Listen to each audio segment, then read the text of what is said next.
Hello বন্ধুরা, আসসালামু আলাইকুম। আমি সকালবেলা দেখি এই ভেলাবাড়ির উদ্দেশ্যে রওনা হয়েছি।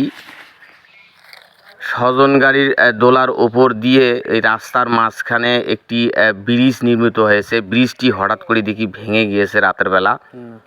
সম্ভবত এটি পানি স্রোতে ভেঙে গিয়েছে। এই ব্রিজটি হচ্ছে ভেলাবাড়ি জিয়ার চাতাল থেকে উত্তর পার্শ্বে রাস্তার মাঝখানে এটি একটি দোলা, স্বজন গাড়ির দোলা। এই দোলার মাঝখানে ব্রিজটি, এটি ফুলের তলার দিকে গিয়েছে। এই ব্রিজটি ভেঙে পড়েছে। দেখেন ব্রিজটির অবস্থায় একেবারে দুমড়ে মুচড়ে গিয়েছে ব্রিজটি। এলাকার জনগণের এই ব্রিজের ওপর দিয়ে যাওয়া আসা করার খুবই অসুবিধা হচ্ছে। এটি ভেলাবাড়ি যাওয়া রাস্তা, মেইন রোডে ওঠা রাস্তা। দেখেন ব্রিজটি কীভাবে ভেঙে গিয়েছে। আমি জনপ্রতিনিধি যারা রয়েছেন তাদের দৃষ্টি আকর্ষণ করে বলছি, এই ব্রিজটি অতি তাড়াতাড়ি নির্মাণ করে দেওয়ার জন্য আমি তাদের সবাই অনুরোধ করছি।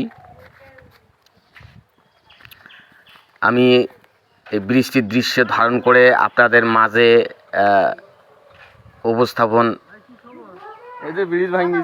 করে গেলাম। ধন্যবাদ সকলকে।